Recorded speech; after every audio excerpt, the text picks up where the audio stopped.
The night was cold and wet, the rain falling in heavy sheets that blurred the line between the sky and the dark earth, and Elias trudged slowly along the muddy path back to his cabin, his coat pulled tight against the chill when a faint shape appeared ahead, barely visible in the downpour.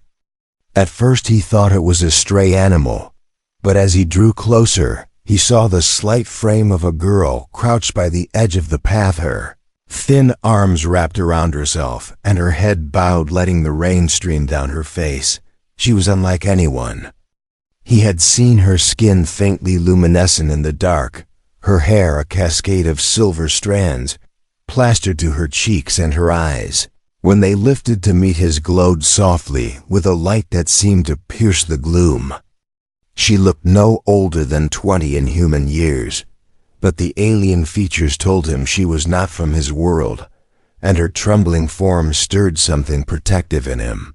Elias knelt down, ignoring the rain soaking through his clothes, and asked if she was hurt, but she only shook her head slowly, her voice barely a whisper, as she said she had nowhere to go.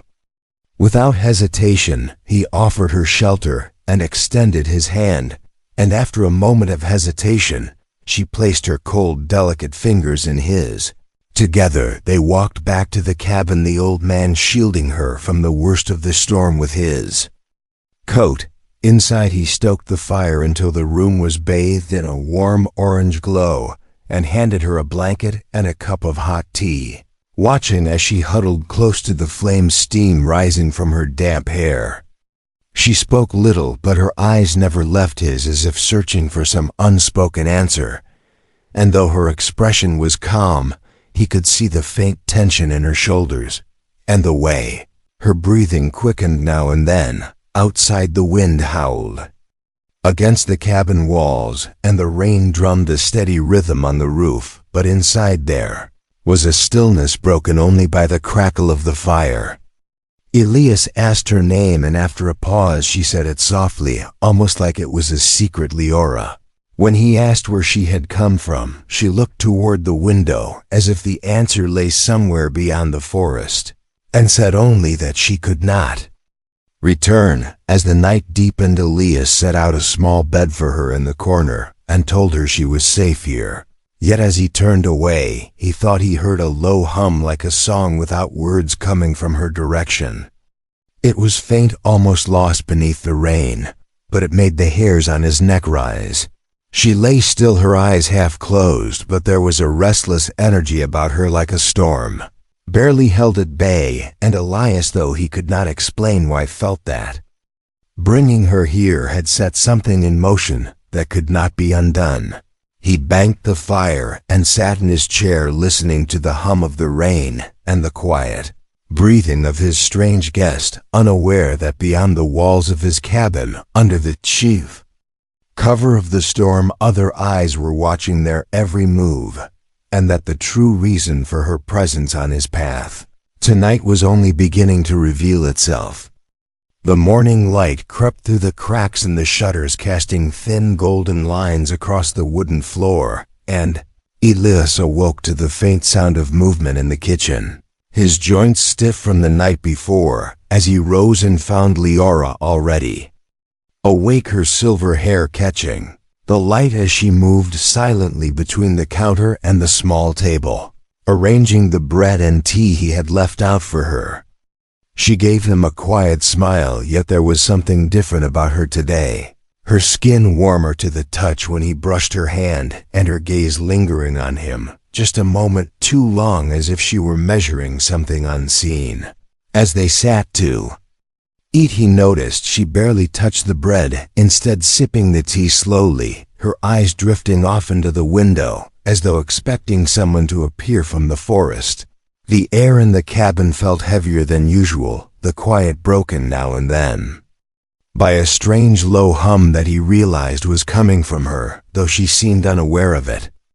By midday, Elias had gone outside to tend the goats, only to find them agitated, pacing their pen and snorting nervously, their eyes darting toward the cabin, as if something inside unsettled them. When he returned, Leora was sitting near the fire, her hands clasped tightly in her lap and her breathing quick and shallow. He asked if she was ill, but she shook her head, though her cheeks flushed with an almost unnatural warmth, and her pupils seemed larger than before. The feeling of unease grew with each passing hour as small things began to happen without explanation. A glass sliding slightly across the table, though no one touched it, the fire flaring brighter when she glanced at it, the faint sound of something moving on the porch, though nothing was there when he checked. In the late afternoon, a knock came at the door, and Elias opened it to find his neighbor Tom, a stout man with sharp eyes, who wasted no time in asking about the girl staying with him. Elias tried to keep his answers short, but Tom's words carried a weight that made his stomach turn as he muttered about her kind and how people in the settlement said they became dangerous during a certain season. When Elias pressed him for more, Tom only shook his head and said he hoped Elias knew what he was doing before walking back toward the path.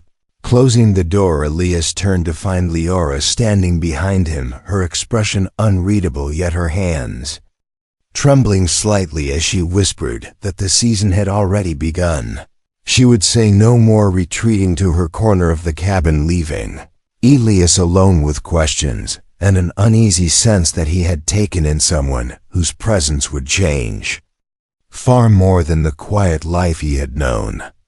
That night the wind carried strange scents through the cracks in the walls, scents that seemed to draw her to the window, her eyes scanning the forest with an intensity that sent a chill down his spine. She moved with restless energy, pacing the small space, her hum growing louder and more resonant until the very air seemed to vibrate.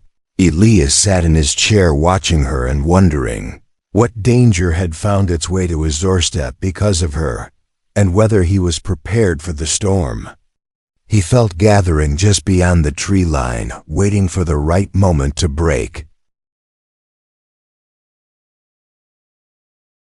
The third night came with a darkness thicker than before, the moon hidden behind restless clouds, and the forest outside the cabin whispering with the sound of shifting leaves as if something moved just out of sight. And Elias sat by the fire pretending to read, though his eyes kept flicking toward Leora, who paced the room with attention that seemed to hum in the air, her silver hair catching the faint light with each turn, her steps quick and almost restless, like a caged animal aware of something approaching. He asked her again what this season meant, but she only shook her head and said softly that it was not safe to speak of it, yet her voice low and almost trembling. The firelight danced on her skin, making the faint glow beneath it more visible than ever, and Elias felt a knot form in his chest because every instinct told him she was holding back something important, something that could decide whether they were safe or not. Outside, a branch snapped, and both their heads turned to the sound, Leora freezing in place, her eyes narrowing as if she could see through the walls, and for a long moment the cabin was silent save for the crackle of the fire before the faint rustle of movement in the undergrowth came again, closer this time. Elias rose and took the old hunting rifle from above the hearth, his hands steady, though his heart pounded in his chest, and Leora stepped forward, placing the hand on the barrel, her touch sending a strange warmth through his arm as she shook her head once more and whispered, "Not yet." He could not understand how she could be so certain, yet something in her eyes made him lower the weapon and wait. The minutes stretched into an uneasy silence broken by faint tapping sounds from the porch, and Elias strained to listen, but the rhythm was uneven, as if whoever or whatever was out there was testing the boards under its feet. Leora moved to the door, her movements slow, deliberate, her breathing deep and controlled, and for a moment he thought she might open it, but instead she pressed her palm to the wood and closed her eyes, the low hum rising from her chest again, but stronger, now making the glass in the windows tremble. Elias felt the hair on his arms rise as the tapping stopped, replaced by a shuffling sound, retreating toward the tree line and fading into the night. Leora opened her eyes and turned to him, her cheeks flushed, her pupils wide, and though she said nothing he could see, the effort had drained her. He helped her back to her bed, but she pulled him closer and whispered that this place would no longer be safe. When the moon turned full, and before he could ask more, her eyes closed and her breathing slowed as if she had fallen into a deep, exhausted sleep. Elias sat back in his chair, the rifle across his lap, staring at the door and wondering what kind of danger could be. Driven away by a sound, yet returned with the turning of the moon, and outside in the forest, he thought he saw faint lights moving between the trees like watchful eyes waiting for the moment to come again. The next day passed under a sky heavy with gray clouds, the air damp and pressing, as if the forest itself leaned closer to the cabin, and Elias moved through his chores with an unease that would not leave his chest, his eyes always drifting to where Leora sat near the fire, her gaze distant, as though she were listening to something far away, and every so often her head would tilt slightly, her silver hair falling across her face, and a faint shiver running through her frame, though the air inside was warm.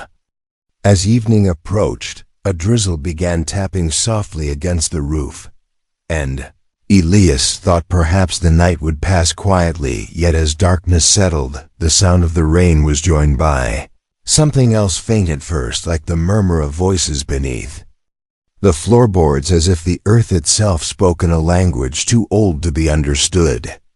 He froze the poker in his hand halfway to the fire, listening harder, and there it was again, a low harmonic tone, layered with whispers rising and falling in a rhythm that made the air seem heavier.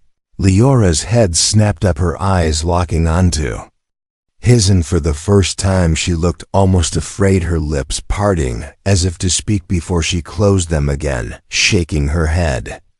She rose slowly, moving to the center of the room, and knelt, pressing her ear to the wooden planks, her breathing sharp and quick, before she straightened and said in a voice barely above a whisper, "They are calling." Elias demanded to know who she meant, but she ignored the question, moving quickly to the shelves, gathering the small bundle of belongings she had brought with her, her movements urgent and deliberate.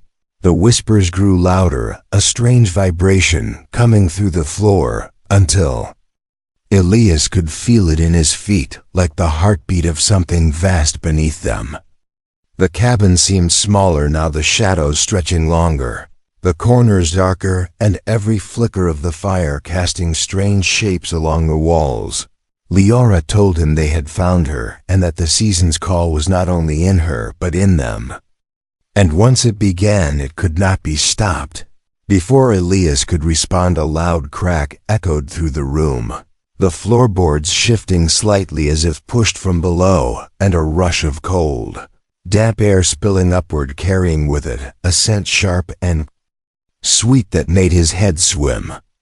Leora staggered, catching herself against the wall, her pupils dilating until her eyes were nearly black, her voice trembling as she said, "They are beneath us, and they will not wait much longer."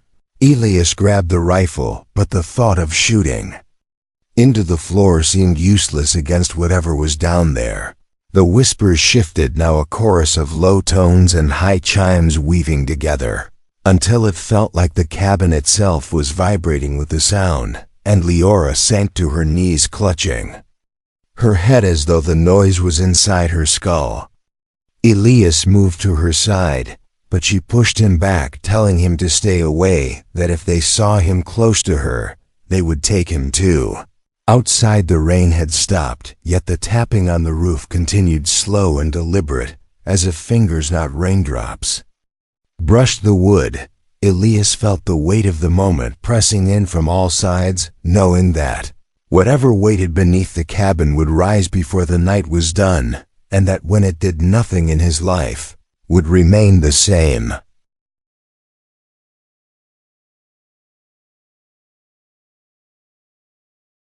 The moon broke through the clouds that night, its pale light spilling through the narrow window and cutting across the cabin floor.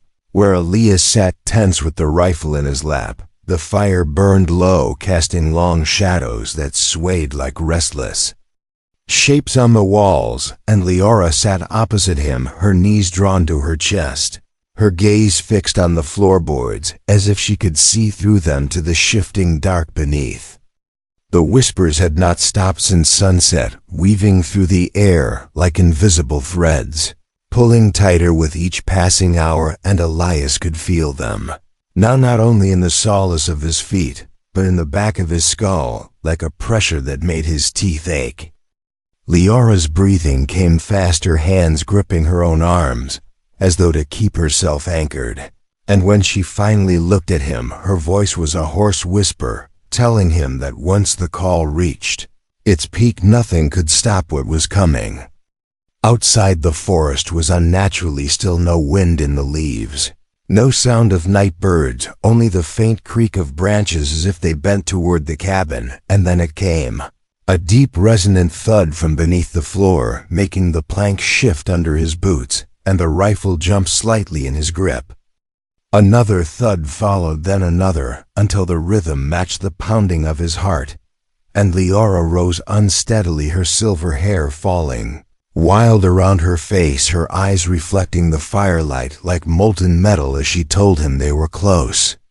Elias stood, his body tight with readiness, though he had no idea what to expect. And then the floor split with a sharp crack, sending a rush of cold, damp air into the room, carrying that same intoxicating, sharp, sweet scent that seemed to pull at his senses. Through the gap, a pale, segmented shape pushed upward, glistening in the firelight, and the whispers rose into a single harmonic note that made the glass in the window shiver.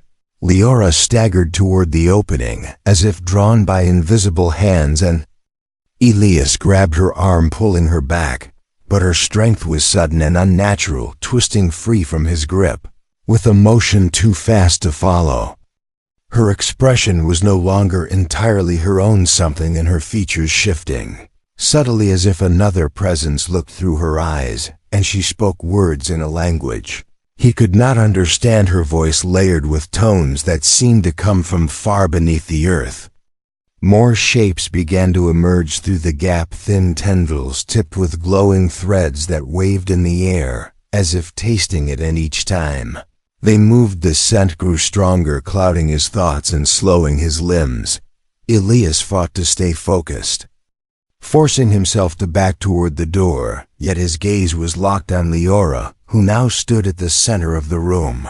Her hands lifted toward the tendrils as they reached for her, and in that moment he realized the moonlight falling through the window had turned from pale silver to a strange deep blue, bathing her in a light that seemed to cling to her skin like water. The tendrils curled around her wrists with a kind of reverence, the whispers now almost melodic, and Elias knew if they pulled her down through that opening, she would be gone forever. He tightened his grip on the rifle, his mind racing between the urge to act and the fear that any sudden move would make them turn on him, and in the silence, between two breaths, the tendrils began to pull. Elias felt the pull in the air, as if the whole cabin leaned toward that jagged gap in the floor, the cold, damp wind rising stronger, carrying that strange scent until it seemed to wrap around his head and dull his thoughts. Leora's body moved with the rhythm of the tendrils, her feet sliding forward, as if the planks beneath her were tilting, and the blue moonlight pouring over her skin made her seem less like the frightened girl he had taken in, and more like a figure carved from living light. The whispers had grown louder, now layered with deep vibrations that rattled the shelves and sent tiny dust motes spinning in the air. Elias tried to step forward, but the pull hit him too, and for a moment his boots scraped uselessly against the floor as though something beneath was tugging at his legs. He forced himself forward, one slow, dragging step at a time, his fingers tightening on the rifle until the wood creaked. Leora's eyes flicked to him just once, and in them he saw a flicker of both warning and plea, as if she wanted him to stop and help her all at once. The tendrils wrapped higher around her arms, curling toward her shoulders, and each place they touched left faint glowing marks like trails of starlight. Her lips moved, speaking words that vibrated in the air and made the fire gutter low. Elias's pulse thundered in his ears, and he shouted her name. Though his voice felt small against the weight of the sound surrounding them, the floor gave another sharp crack, and a wider section broke away, revealing not darkness, but a faint blue glow that seemed to rise like mist from whatever lay below. Shapes moved within it, vast and slow and alien, their outlines shifting in ways that made his eyes ache to follow. The tendrils tightened and began to lower her, and Elias lunged forward, grabbing her waist with one arm, his other hand trying to wedge the rifle between the coiling limbs and her skin.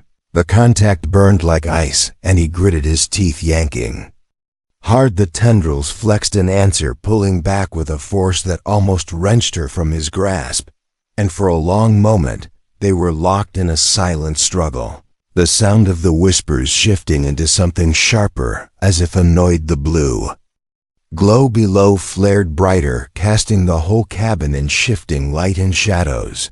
Elias's muscles screamed with the effort, but he could feel her slipping inch by inch, her weight leaving his hands. The scent grew thicker, clouding his mind until he thought he might let go just to breathe clearly again. And then she spoke his name in her own voice, raw and urgent, the sound slicing through the fog in his head.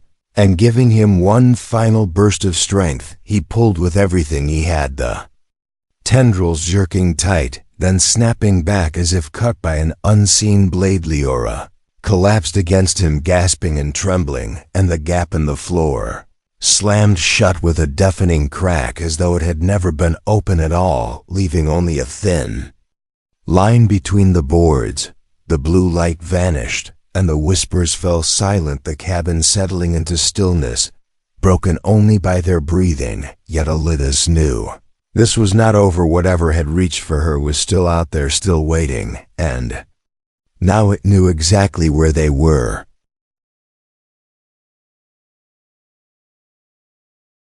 The fire had almost died, leaving the cabin draped in shadows, and the air heavy with the memory of that strange blue light. Elias sat with his back to the wall. Leora curled in the corner, her head resting on her knees, her silver hair falling forward to hide her face, but he could see the faint glow still lingering on her skin, where the tendrils had touched, as if the marks were burned into her in some way. The wind outside had picked up at last, rattling the shutters, yet even that seemed wrong. Too hollow and too steady, like something was breathing around the cabin rather than the weather shifting. The boards creaked with slow, deliberate weight that made the hair rise on his neck. He kept the rifle close, but deep down he knew it would not be enough against what had tried to pull her through the floor. Leora lifted her head, her eyes meeting his, and there was a clarity there now, a resignation, as she told him in a soft voice that once the connection had been made, it could not be broken. The pull would come again, stronger, and it would not stop until it succeeded.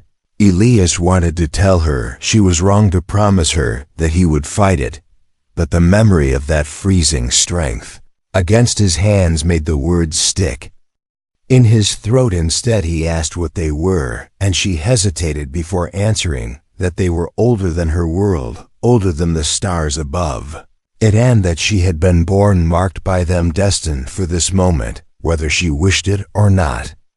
A sound came then, low and resonant, from beneath their feet, and the floor trembled in time with it, like the slow beat of a heart. The glow returned, faint and flickering between the boards, and "Eat like the slow beat of a heart." The glow returned of the heart. The glow returned, faint and flickering between the boards.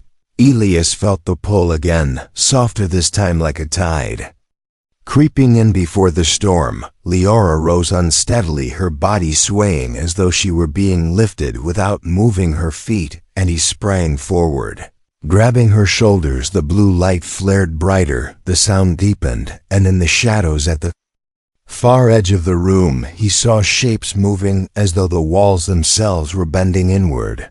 He pulled her toward the door, but it was as if the cabin had grown larger, each step stretching into two, the air growing thicker with that intoxicating scent. She gasped his name, and he saw her eyes widen, not in fear, but in something like surrender, and for a terrible moment, he thought she would step back toward the center of the room and let them take her. The floorboards beneath them began to bow inward, the gap reappearing in a sharp crack, and a rush of blue mist poured out, swallowing their feet. Elias shifted the rifle in one hand and with the other dragged her toward the door, putting every last ounce of strength into the motion. The tendrils lashed upward through the mist faster than before, reaching for her legs, one curling around her ankle and pulling hard enough to slam her to the floor. He dropped beside her, wrenching at the coil, the ice burn searing into his palm, but he did not let go, not even when his vision began to blur from the cold. She whispered something in that strange language, and the tendril shuddered, loosening just enough for him to pull her free. They stumbled through the door into the freezing night air, collapsing in the snow outside the cabin behind them, shuddered once, the blue glow pulsing through its cracks, before fading away into darkness, leaving only the sound of the wind and the echo of something ancient still calling her from beneath the earth. If you love thrilling HFY Sci-Fi stories like this, turn on the bell icon so you never miss the next twist in our sci-fi universe. Make sure to hit that subscribe button.